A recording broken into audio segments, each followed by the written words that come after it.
மருத்துவ படிப்புக்கான அகில இந்திய நுழைவுத் தேர்வு இன்று நடைபெற்றது. தமிழகத்தில் எதிர்ப்பு கிளம்பியுள்ள போதிலும் முதல்கட்ட நுழைவுத் தேர்வில் மாணவர்கள் பங்கேற்றனர். இதுகுறித்த தகவல்களை செய்தியாளர் ரமேஷிடம் கேட்கலாம். ரமேஷ், மருத்துவ படிப்புக்கான முதல்கட்ட நுழைவுத் தேர்வுல எவ்வளவு மாணவர்கள் பங்கெடுத்துக்கிட்டாங்க? வினாத்தாள் குறித்து மாணவர்கள் என்ன சொல்றாங்க? மணிமாறம், நாம் தற்போது தீவுத்திடலில் இருக்கக்கூடிய கேந்திரிய வித்யாலயா பள்ளி முன் இருக்கிறோம். மாணவர்களும் தற்போது அந்த தேர்வை எழுதிவிட்டு வந்திருக்கிறார்கள். முதற்கட்ட நுழைவுத் தேர்வு என்பது நடைபெற்றிருக்கிறது. நாடு முழுவதும் 1050 மையங்களில், அதாவது கிட்டத்தட்ட 52 நகரங்களில் இந்த தேர்வு நடைபெற்றிருக்கிறது. சென்னை, அதாவது குறிப்பாக தமிழகம், ஆந்திராவுக்கு சேர்த்து சென்னையில் தான் அதிக மையங்கள் கொடுக்கப்பட்டிருக்கிறது. தற்போது அந்த மாணவர்கள் நம்மிடம் இருக்கிறார்கள். குறிப்பாக மாநில பாடத்திட்டத்தில் படித்துவிட்டு மத்திய அரசு நுழைவுத் தேர்வு எழுதியிருக்கிறார்கள். இந்த முறை MBBS மற்றும் BDS படிப்பில் சேர்வதற்கு கட்டாயம் நுழைவுத் தேர்வு என்ற ஒரு உத்தரவை உச்சநீதிமன்றம் பிறப்பித்திருக்கக்கூடிய நிலையில் இந்த தேர்வு என்பது நடைபெற்றிருக்கிறது. அடுத்த கட்ட தேர்வு ஜூலை 24ஆம் தேதி நடைபெற இருக்கிறது. தற்போது தேர்வு எழுதி வைத்து வந்த மாணவர் நம்மிடம் இருக்கார், பேசலாம். சார், நீங்க எந்த மாநில பாடத்திட்டத்தில் படிச்சீங்களா, மத்திய பாடத்திட்டத்தில் படிச்சீங்களா? தேர்வு எப்படி இருந்தது? நான் ஸ்டேட் கவர்மெண்ட்ல தான் படித்தேன். நான் கவர்மெண்ட் ஸ்கூல்ல தான் படித்தேன். எக்ஸாம் கட் ஆஃப் வச்சு போகலான்னு எதிர்பார்த்தேன். நான் திடீர்னு இவங்க என்ட்ரன்ஸ் உடனே ரொம்ப இதாயிடுச்சு. அவங்க 2வது என்ட்ரன்ஸ்க்கு எங்களை அப்ளை பண்ணக்கூடாதுன்னு சொல்லிட்டாங்க. அதனால கட்டாயத்தில் தான் எழுத வேண்டியதாயிடுச்சு. ஆனால் CBSE கொஞ்சம் நல்லா எழுதியிருப்பாங்க. எல்லாத்துக்கும் ஒரே பாடத்திட்டம் வச்சு எழுத சொல்லியிருக்கலாம் எக்ஸாம்.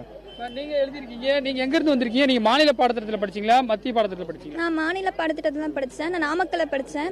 நானும் கட் ஆஃப் பேஸ் பண்ணி தான் படித்தேன். ஸோ அதை நம்பி மெடிக்கல் போயிடலாம் அப்படின்னு இருந்தோம். இப்போ திடீர்னு என்ட்ரன்ஸ்னும் போது எங்களால் ஒன்றும் ஃபேஸ் பண்ண முடியல. இதுக்கு முன்னாடி சொல்லியிருந்தா கூட ஒரு ப்ரிப்பேர் பண்ணியிருந்திருக்கலாம். இப்போ கட்டாயத்தில் நாங்களும் எழுதுனால பிசிக்ஸ் அதெல்லாம் உங்களுக்கு எடுத்திருப்பாங்கல்ல, அது எதெல்லாம் ஈஸியாக இருந்தது, இதெல்லாம் கஷ்டமா இருந்தது? பயோ ரொம்ப ஈஸியாக இருந்தது. கெமிஸ்ட்ரி பரவாயில்ல. நான் ஃபிசிக்ஸ் ஒன்றும் தெரியல, அட்டன் பண்ணவே முடியல. நீங்க எங்க இருந்து வந்திருக்கீங்க? உங்களுக்கு இந்த தேர்வு எப்படி இருந்தது? அடுத்த கட்ட தேர்வுலையும் பங்கேற்க முடியாது என்ற ஒரு சூழல் இருக்கிறது. நீங்கள் இதை எப்படி பாக்குறீங்க? நான் நாமக்கல்ல இருந்து வந்தேன். SRE பாய்ஸ்ல படித்தேன். அங்கே ஃபுல்லும் கட் ஆஃப் பேஸ் பண்ணி தான் நாங்கள் இருந்தோம். ஆனால் இங்கே திடீர்னு அறிவிச்சனால எங்களால் ஒன்றும் பிளான் பண்ண முடியல. அதனால நாங்கள் phase 2 அப்ளை பண்ணலான்னு இருந்தோம். அது அப்ளை பண்ணக்கூடாதுன்னு சொல்லிட்டாங்க. அதனால எங்களால் ஒன்றும் பண்ண முடியல. அதனால கொஞ்சம் CBSE ஸ்டூடெண்ட்ஸ் ஃபேவராக இருந்தது. 190 வினாக்கள் இருந்தது. வினாக்கள் எப்படி இருந்தது? மைனஸ் மார்க்லாம் இருக்குன்னு சொல்றாங்க. நீங்க எப்படி பார்க்குறீங்க? நான் ஓரளவு பண்ணியிருக்கேன். ஆனால் ஃபிசிக்ஸ் பண்ண முடியல, கொஞ்சம் கூட பண்ண முடியல. பயாலஜி ஓரளவு பரவாயில்ல, கெமிஸ்ட்ரி பரவாயில்ல. அதாவது மாநில பாடத்திட்டத்தில் பெரும்பாலான தமிழக மாணவர்கள் படித்திருக்கிறார்கள். நுழைவுத் தேர்வு 2007ஆம் ஆண்டிலிருந்து தமிழகத்தில் இல்லாத ஒரு சூழல் இருக்கிறது. திடீரென்று தற்போது உச்சநீதிமன்றம் கட்டாயம் நுழைவுத் தேர்வு இருந்தால்தான் MBBS BDS படிப்பில் சேர முடியும், அதுவும் CBSE நடத்துகின்ற தேர்வை எழுதி தேர்ச்சி பெறுவர்களுக்கு அந்த கட் ஆஃப் மதிப்பெண் மற்றும் மாநில பாடத்திட்டத்தில் படித்த அந்த பட்டம் இரண்டும் சேர்த்து அந்த அடிப்படையில் MBBS BDS கொடுக்கப்படும் என்ற சூழல் தமிழகத்தில் பெரும்பாலான பெற்றோர்கள் மத்தியில் அதிர்ச்சி ஏற்படுத்தியிருக்கிறது.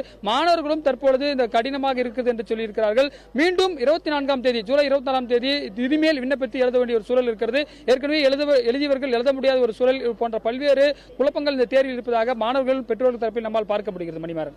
ரமேஷ், மருத்துவ நுழைவுத் தேர்வுக்கு எதிராக தேர்வு மையம் அருகாமையில் நடந்த போராட்டத்தில் யாரெல்லாம் ஈடுபட்டாங்க? பாத்தீங்கன்னா இது மாநில தேர்விலிருந்து மத்திய அரசு தேர்வு CBSE வாரியம் நடத்தக்கூடிய ஒரு தேர்வு.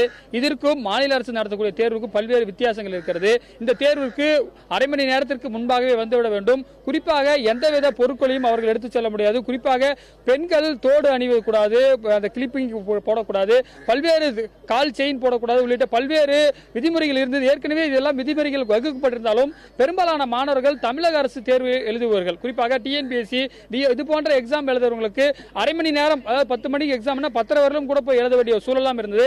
அவர்கள் அந்த அடிப்படையில், அது மட்டும் இல்லாமல் மாநிலத்துக்கு முழுவதும் ஒரே ஒரு மையம் என்ற அடிப்படையில் அவர்கள் வந்திருக்கிறார்கள். பல்வேறு ஊர்கள், மதுரை, திருநெல்வேலி ஊர்களிலிருந்து வந்தவர்கள் எல்லாம் கொஞ்சம் காலதாமதமாக வந்திருக்கிறார்கள். குறிப்பாக 10 மணிக்கு தான் எக்ஸாம் என்ற அடிப்படையில் 9:45க்கு வந்தவர்களாம் கூட உள்ள அனுமதிக்கப்படாத ஒரு சூழல் இருக்கிறது.